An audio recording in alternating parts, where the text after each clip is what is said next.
Yeah. Fresh out the cell with a plan and a boo. Ain't clip beeping, but my heart's beating for you.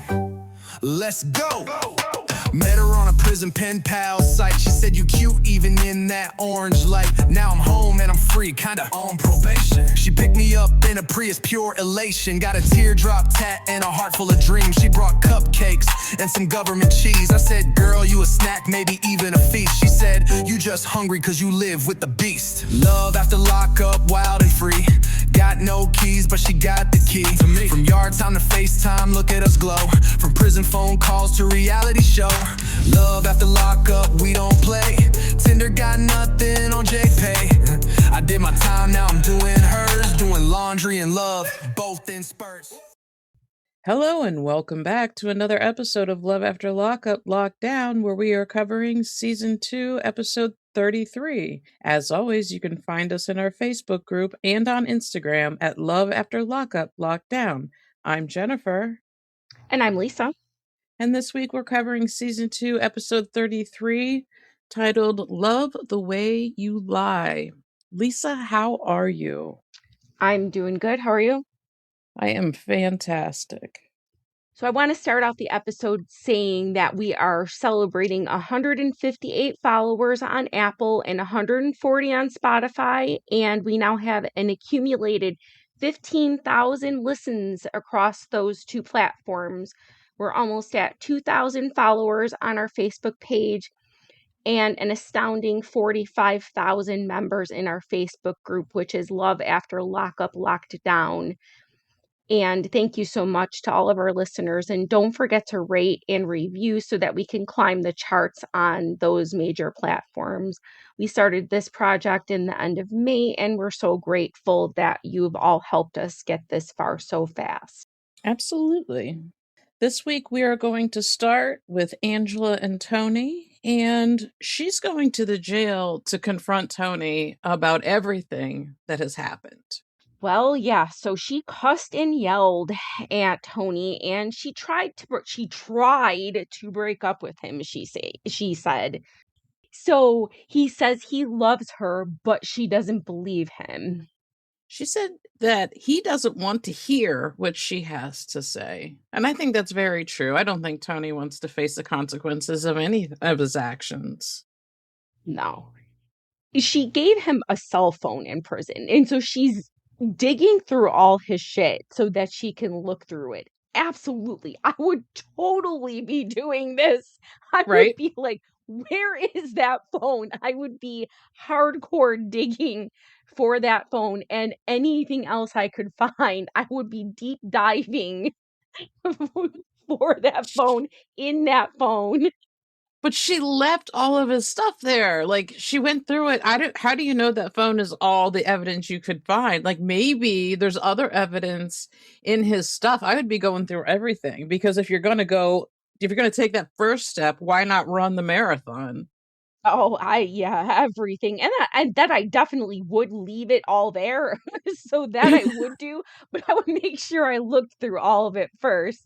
So the phone's dead, so she has to put it on the charger. She's got her cig in her hand. So she puts the phone on the charger so that she can start snooping. She must be going through each and every message, because she finds out that he has a Michelle saved as Michael in his phone.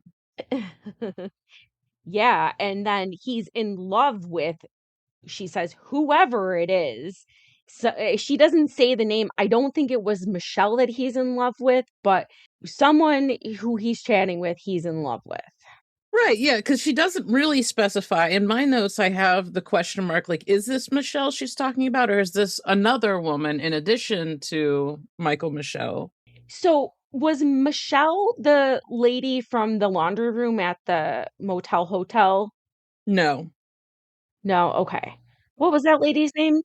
I don't remember her name, but I actually talked to Michelle, I believe. Right when we first started, I received a message of somebody who claimed to be Michelle. I don't know.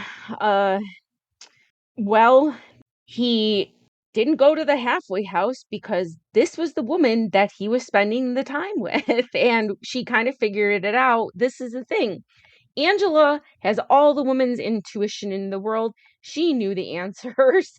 She Right. sees all the red flags, yet she still goes through with it and sticks by this guy's side. Why, we don't know. And now he tells us that he's never cheated on her since he's been released from prison. We know this isn't true. And Angela has evidence it's not true, but there are people out there, and I know people like this, who will deny anything. You could be watching them do it and they will still deny it. Oh, absolutely. I mean, I was married to one.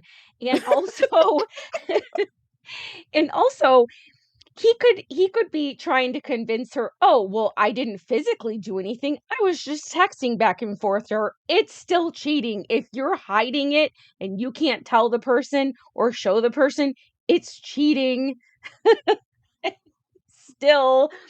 And Angela just is like, "Oh, I've seen enough." Well, you knew what you were going to find though. I don't think that Angela was shocked in the least bit. No, but it's got to be upsetting to find that kind of stuff, after. So because I've been in a relationship with somebody who does that. It will drive you crazy. But Tony says that Angela's emotionally reactive, which is not untrue, I guess, but that's gaslighting. She's no more emotionally reactive than the next person. I I don't think that it would be unusual for someone to be emotionally reactive in this Hmm. situation. Let's just put it that way. Is Exactly. Angela unreasonably emotionally reactive? No. I have not seen that from Angela. She is reacting in a normal fashion that anyone else would be acting in. Anyone else would be upset. You know who's emotionally reactive is Glorietta. Like, she's genuinely emotionally reactive. Yes, and Cheryl. Hey, Cheryl, accept my friend request. Yeah, fucking crazy pants, except the damn friend request. That's all she wants for Christmas. That's all. So, And Christmas is coming soon. Actually, by the time this comes out, Christmas will be over. damn it. This is the worst thing that's ever happened to me. So she leaves his stuff on the ground, and again, I would absolutely do that, but I would have rifled through it just a little bit more. So Tony thinks that he's going to be able to talk Angela out of breaking up with him. And I absolutely think that he's definitely going to be able to talk her out of breaking up with him. I hate it for her, but I think he's right. And he can do whatever he wants to do, and he will, because he can get away with it. She will forgive him. So she says that Tony isn't going to stop calling her. He's calling, he's calling, and he's calling. And he says he isn't going to stop loving Angela. I want to throw up in my mouth. He does not love Angela.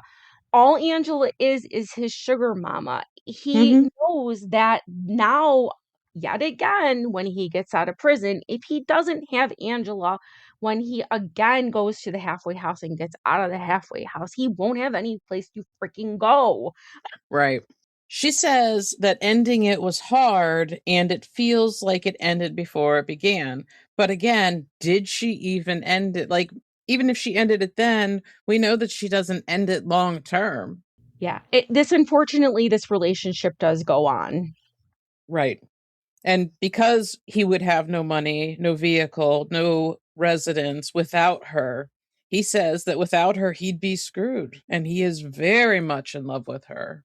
I find it well, I find myself wondering what kinds of pieces of shit he's seeing behind her back that not one of them could take him in. That's what I keep wondering.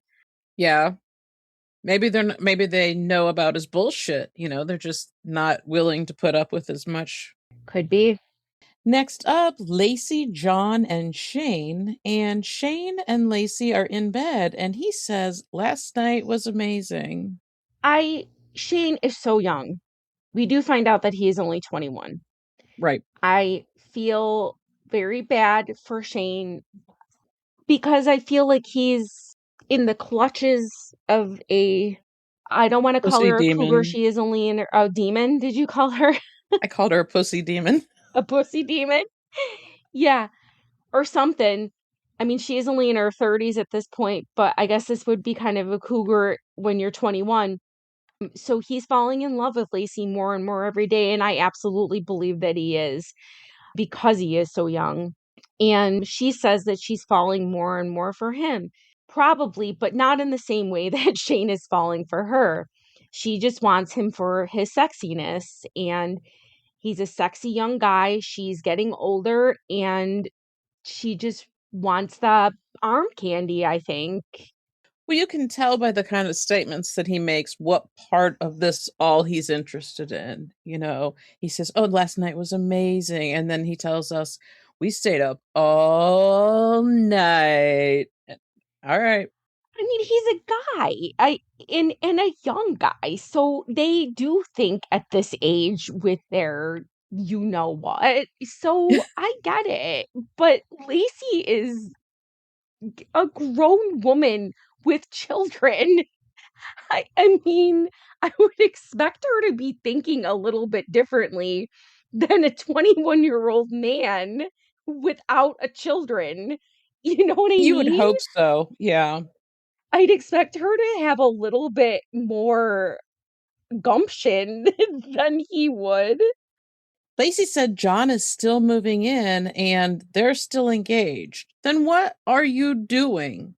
He's moving in with her still when he's released, and she's like, I'm just gonna have to figure it out. Oh, what you think? Right. She asked Shane if he'd move there, and he says yes. And she tells him, like, well, before you do that, you're going to have to meet my kids. But you just said you were still engaged. This is basically a 21-year-old child who is getting out of prison, who, let's not forget, went into prison when he was 17, has lived basically no life He's never had an adult relationship before. or an adult life. He's never lived an adult life. Right. Hello. And he's walking out. He's going to live with an adult woman and her children, an engaged adult woman, be an instant dad to 3 kids, is it? I don't know if it's 2 or 3. I don't know. It's still 2, 3. What the frick does it matter? This is nuts. Nuts. She tells him that John might be Marlo's dad. Making it even frickin' worse. That there's got to be a lot of things that are hard to hear. Hey, by the way, there's another guy, and I'm engaged to him, and he might also be the father of one of my kids. Well, that's all great. And my dad's my yard guy. It just keeps piling on. Oh my gosh, it's just more and more. And then every time she says something, Shane's just like, this guy's got to be thinking, like, what's next? Like, what is next? Next up, Gloriana and Alex, and they're finally going out for dinner. So Alex picked a spot for them to eat exclusively for her, and I said paid for exclusively by Glorieta's money, because Right. what money does Alex have? He tells her repeatedly that she looks beautiful, and she says it's the best night of her life. That does not take much. Those must be very, very low standards. Well, they both wore pink so they could match. Aww. Isn't that sweet? Because we were 15. So she says that they should start planning their vows. But she tells him all the things that he needs to include in his vows. Like, yes, it's time to start planning our vows. And when you plan your vows, do A, B, C, D, E, F, G, on and on. Yes, this is what you should say in your vows. You Talk about how beautiful I am and how much you love me. And then we start talking about kids. Alex says, so how many kids do you want by me? Because that's very romantic. And Glorieta said, it's just by me. Your other baby daddies, worry about them later. But by me, how many are you looking for? So Glorietta says, well, as many as possible, of course. And then she's just like, 3 in a house with the white picket fence because that's what they all want. The color white is very popular on this show. And a minivan. A minivan is, like the soccer mom thing. Can you see Glorietta as I can actually see her as a soccer mom? I can actually. I really can. Oh my goodness. She'd fit in really well there. He says they made a lot of plans, but she needs to slow down. So his actions toward her aren't saying that, but that's what he's telling us.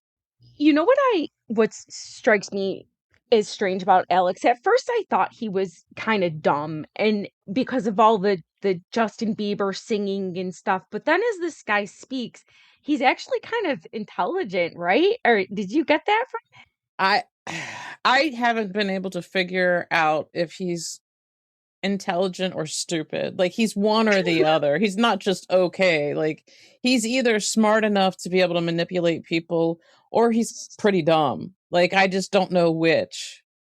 Right? It's weird. I'm like, either this guy's I can't figure it out. I'm glad you noticed it too. I'm like, the way that he's speaking, I'm like, is he smart and is he dumb enough to know how to act smart? I don't know. It's really weird.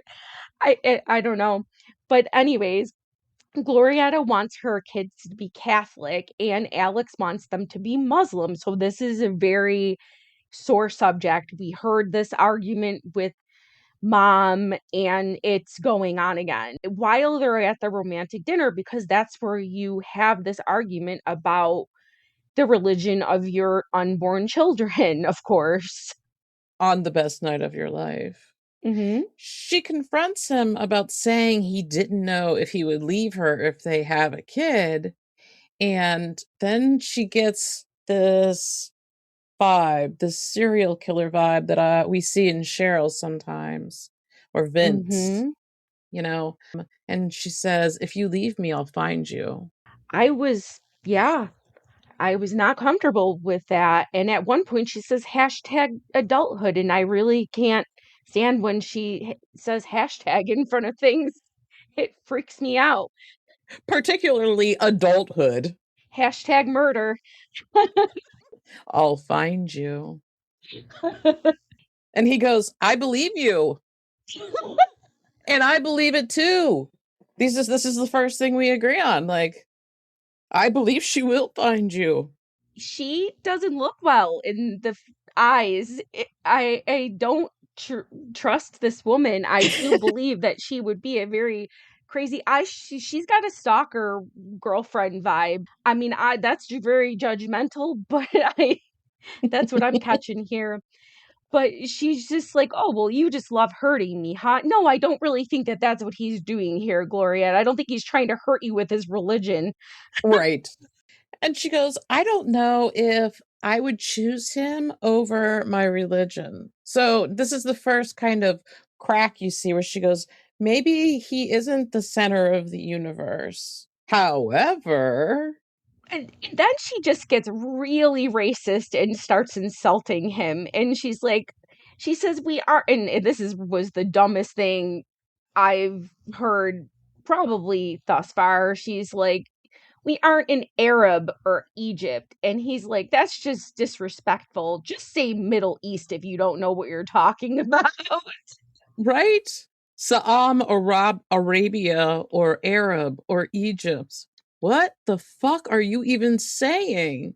Couldn't write it all down because it was so much and so ridiculous.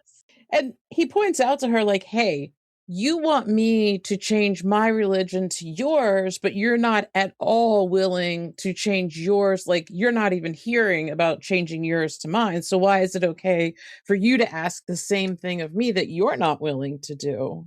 Yeah, and in the end, he just decides, he's like, "Hey, like, I understand you're upset, but let's just, like, enjoy the night." It's honestly, like we said, it's not the right time to talk about this. Just pick another time. Not at all. She tells him he needs to make sacrifices. Okay. And then, like, She acts like she's gonna cry again. Like, they're at dinner and she pretends to cry. Like, again, like a little kid. Oh, yeah. There's something definitely wrong with her. I don't know what it is. I'm gonna say it's a delay. I don't know. She isn't just I mean, the emotional maturity is not there. That's the only No. thing I know for sure. He tells her to just enjoy the night, and she smiles and asks for more wine because that's what she needs. It's wine helps everything. Next up, Cheryl and Josh, and she changes her sewage pants before the family reunion. That Way sounds to like a think good ahead. idea. Mhm. I am not Team Cheryl. I don't care for Cheryl. She What? pisses me off. I thought you loved Cheryl. I am Oh, shocked by this news. she is so awful. So she's still mad about Josh's mom accusing her of flirting with Kenny. We're still on this. Again, yeah, she's still talking about it. And to be mad that she's gonna be at his family reunion, that's his mom, How dare she be at the family right? reunion? Uh-huh. Dare the mom be there? The audacity. Well, not only is mom there, but there's a big ass dog, an uncle in a wheelchair, and grandma.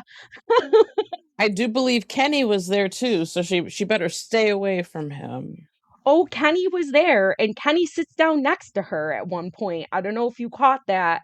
I did not. Yeah, and had this look on her face, and then the kids stand near Cheryl. I just saw that one, yeah. Yep, that was Kenny that sat down next to her. His family greets them and like he does the full introductions as you would hope anybody would do for you, that or your partner would do for you at their family reunion. He didn't ignore. But the whole time Cheryl's got this stink face on, like usual, and I just wanted to smack her, I swear. Sometimes she has Jonna face. Don't even. Ugh. He says he feels bad that he put his family through him being in prison, and he hopes they can see he changed. Now, we know that he didn't change, and he is back in prison for a very long time. He did not change, but Are you shocked by that? no, he got out of prison and then he wants to show his family that he changed and he brings home Cheryl. Yeah.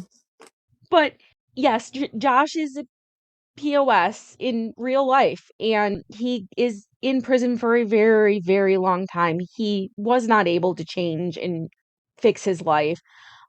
So Cheryl says that Tina is very jealous of any man that is in the same room as Kenny. We don't actually really know what truly happened. We weren't there. We know that it happened when Cheryl went to visit Josh's mom while she was up visiting Josh while he was in prison. We don't have any video of it. We don't have any hard evidence, whatever. His mom is telling someone that's there, another guest, that she just doesn't feel like Cheryl's the one for him.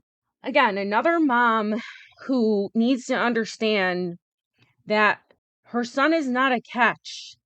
Her son is a felon who was in jail for very serious crimes, has no money, has $84,000 worth of debt. Right.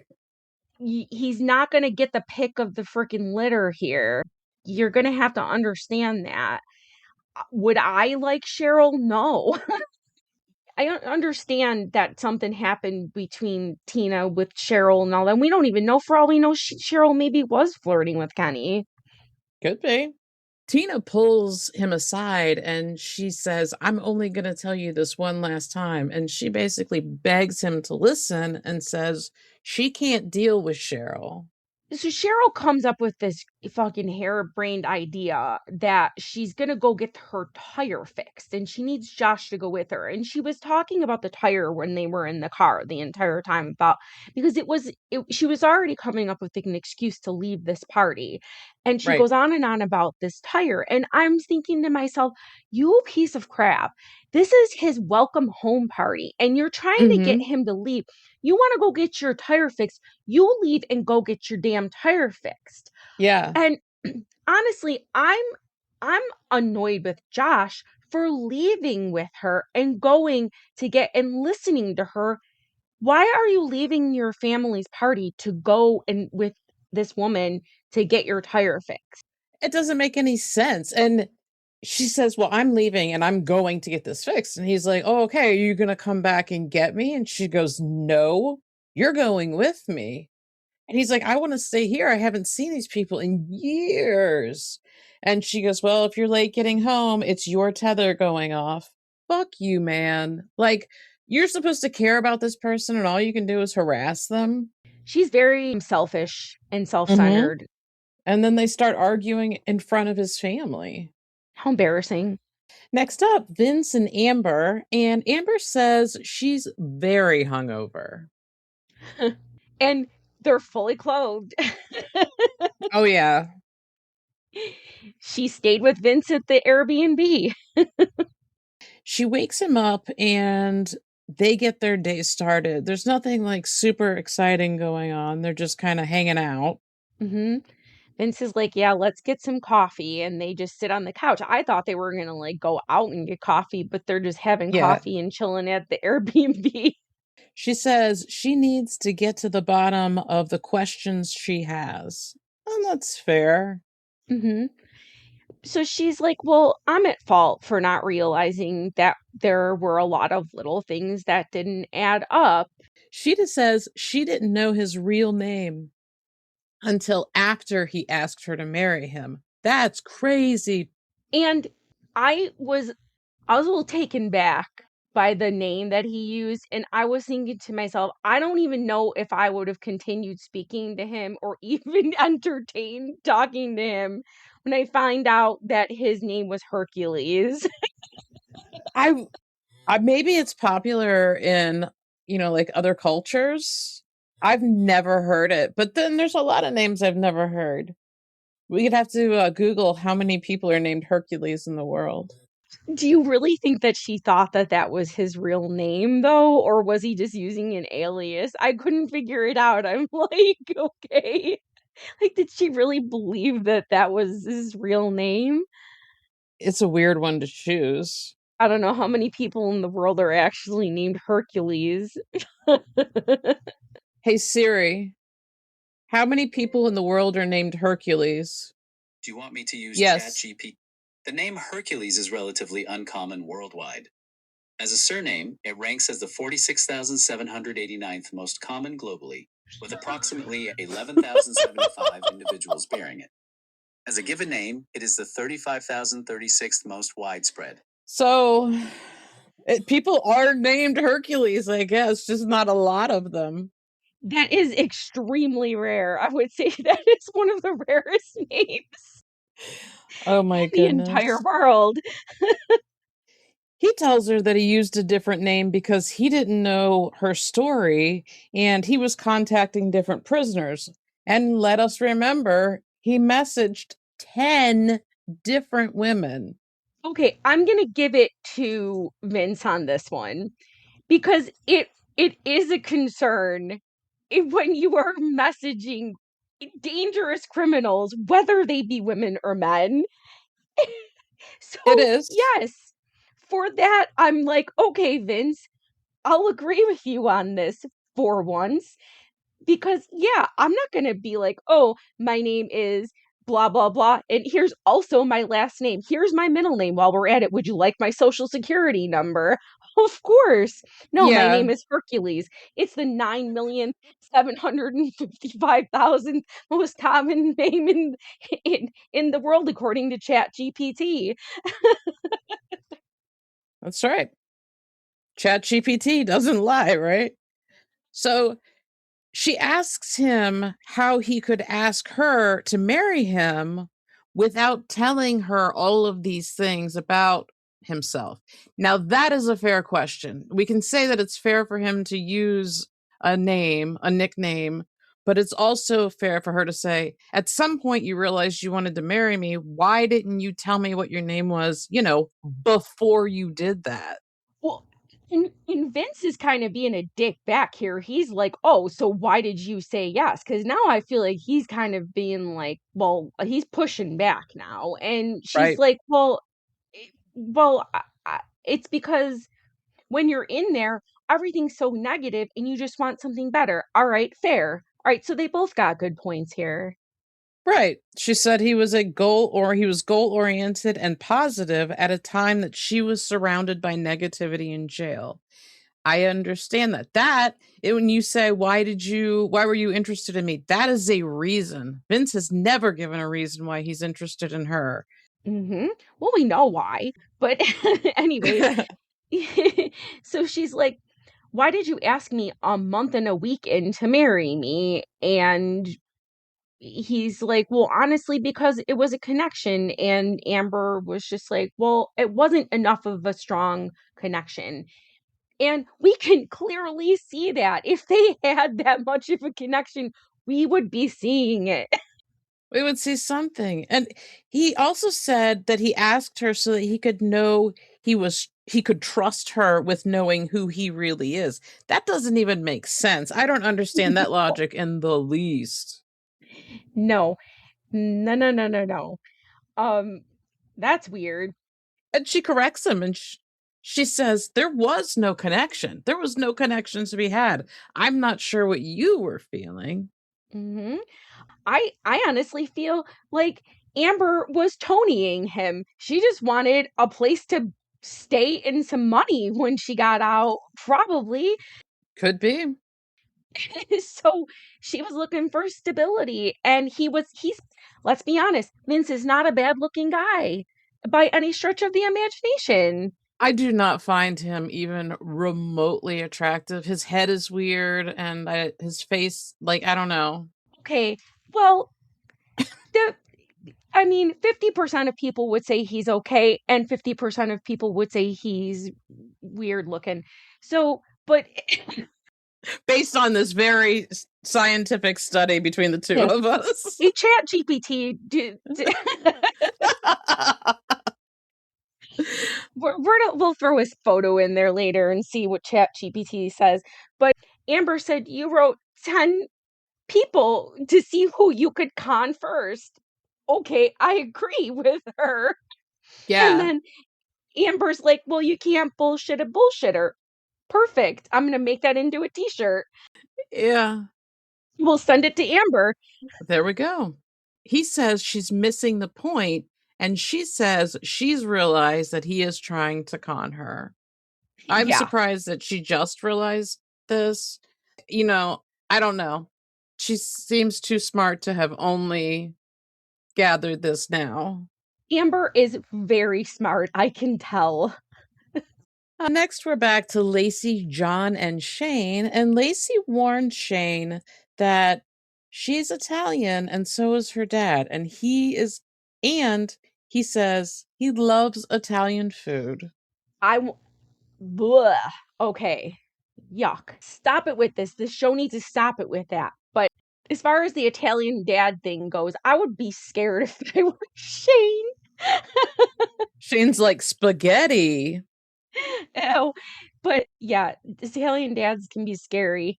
My dad's like 4'10" and he's the scariest guy I know. So she she wants to see if Shane can fit into the family. So by family she means her and John and the kids. Can you move in here as my brother husband? He says he's going to make the best impression on her dad and her kids. Yeah, well, speaking of which, dad and the kids come in and dad says, "Well, so how did you meet Lacey?" And, and then he's like, "Well, what happened to John?" Yeah, well, She says her dad doesn't want her dating felons, but he doesn't even know that he exists. Like, he didn't know Shane existed even in the world. Yeah, and then like he finds out how old he is and stuff, and dad's like, this is a kid. It's like, what? Like, dad is just like beside himself. And so, yeah, dad asks Shane where they met, and Shane tells him everything from like the website to spending the night with her. So he's kind of like, oh, we met on a pen pal site and then we fucked. You know, Oh, what? I was like, why are you telling her dad that? Well, I mean, I guess oh my God. I wouldn't be mortified if someone told my dad this in front of me. I would literally, I don't know what I would do. I don't Yeah. know what I would do. Even at my age, even at almost 50 years old, if someone started telling my dad this, I don't know what I would do. Her dad asks her what happened to John. Well, he's still there, Dad. He'll be here in 3 days. I don't understand what you're upset about. And then we still have this DNA test. Let's not forget about that. That's right. Back to Glorietta and Alex, and she shows him her wedding book. And don't forget that she likes the beach because she's a Pisces.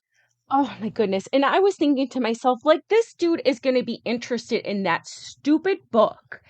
And she's showing him like the wedding dresses and stuff, and he's trying to act interested in the dresses, and she's like, which one do you like? No dude gives a shit about these stupid wedding dresses. He's picking them out, and of course he doesn't pick out the one she likes, and she's like, don't look at the model, look at the dress. Like, stop it. He tells her that water signs are manipulative. Uh-huh, I agree. And then they go to the jewelry store to buy her a ring. Oh, so this is his friend apparently, and His jeweler. his jeweler friend. Oh gosh, how he has some jeweler friend, I don't know, but we find out that his mom gave him some money, and he's gonna also do a payment plan on top of his mom gave him money. What did his mom give him? $10? Like, I don't know. Like, what? I don't think that she gave him money to go buy a ring.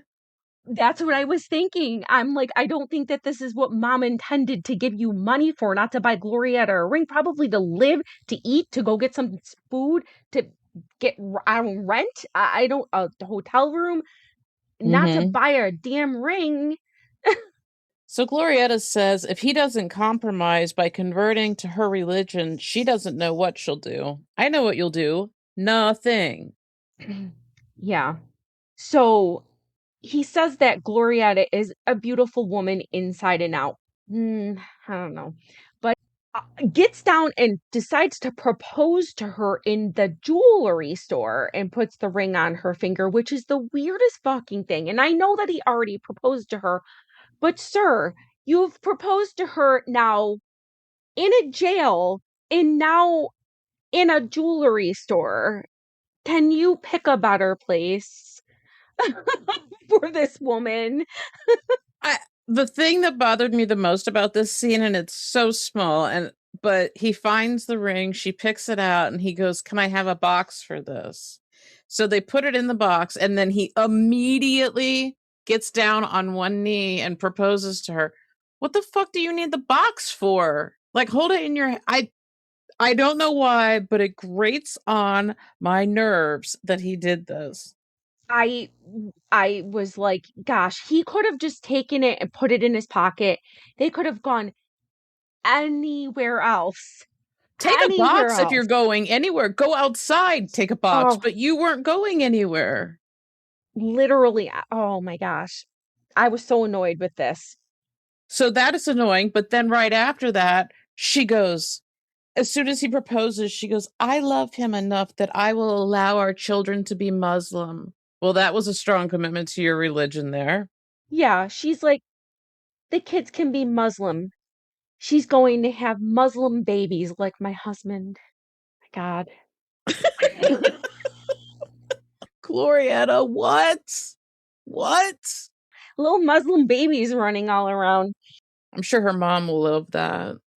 She's being so freaking racist, man. I'm sorry. She's horrible. Back to Cheryl and Josh decides to leave with her, and his mom says they're going to break up. I don't know if that's because she's hoping or, she's foretelling the future. I don't know. Yeah. So she's like, "Well, let me know if you still they're in the car, they leave, they're gonna go get this freaking tire." And Cheryl's like, "Well, let me know if you still want to be with me."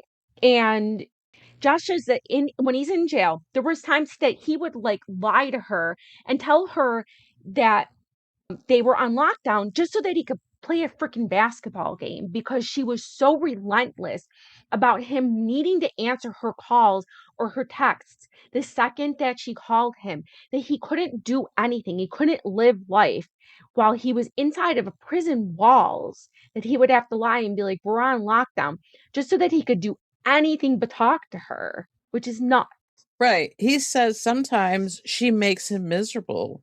And she asks him why he's with her then. And he says, I mean, I care about you.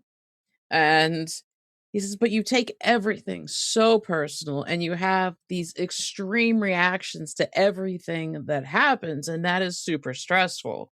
Yeah, and then she brings up the fact that his mom had pics of him and his ex in her house. That is not Josh's fault. That's his mom's choice to have those. It's not, she's blaming Josh for shit that's not his fault.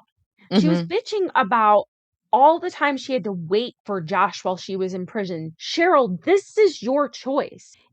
Josh was in prison by something he did, and that was his doing that put him in prison, but you chose to start a relationship with a prisoner, and now you're doing shit to make him feel guilty for being in prison, but he was a prisoner when you started dating him. Correct. Not He didn't become a prisoner when you were already dating him.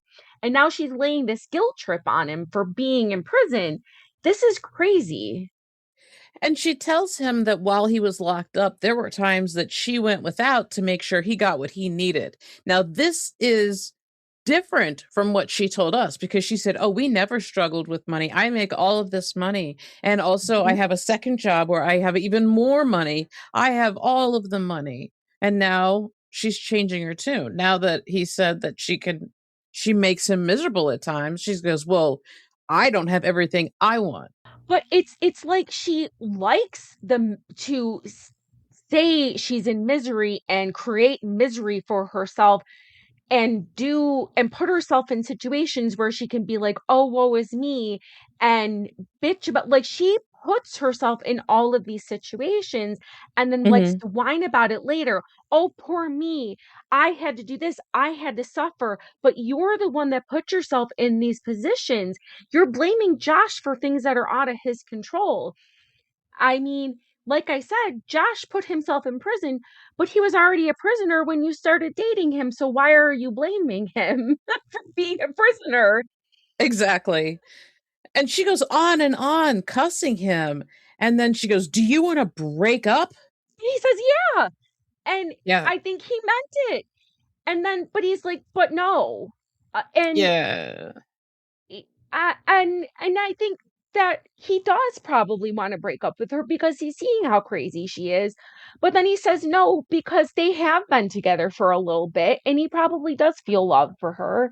And he's not sure. I think that that was the I'm not sure. He does, but he doesn't. That's what it sounds like. She Yeah. says her mom said anything worth having you have to fight for, and Josh has been the biggest fight of her life. Okay, but I feel like this is what Cheryl probably always does. This is the type of relationship Cheryl always puts herself in. This relationship was full of drama, full of problems, full of fighting, full of uphill climb. She doesn't put herself in a normal, stable relationship because she needs this somehow.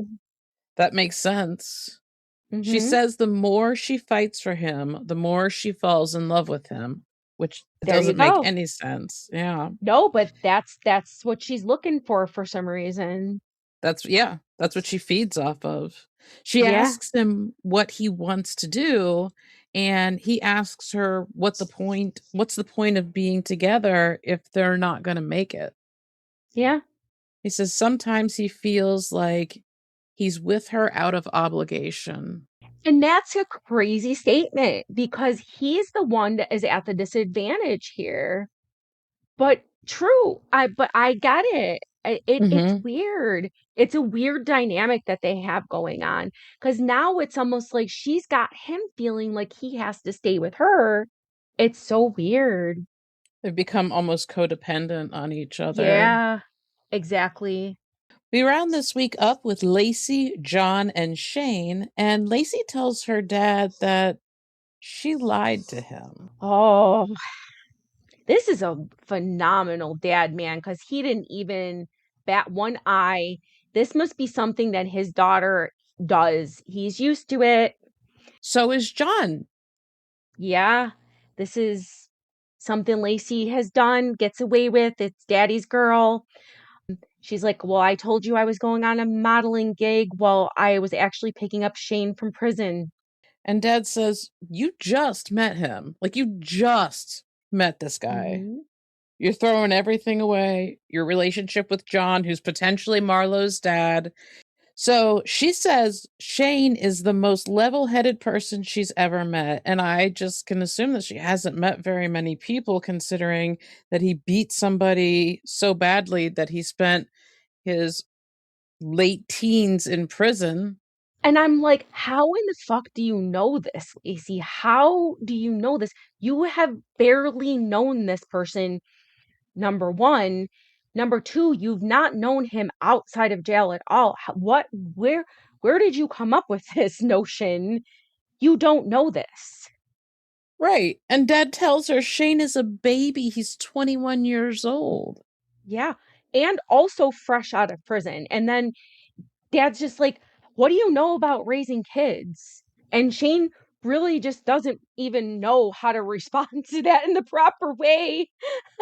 Yeah, because he's putting him on the spot. Yeah. And the dad's just like, the kids need stability, Lacey. And Yeah, he says she needs a reality check and she should put her kids first. you think? And her dad says that she needs to realize Shane isn't her salvation.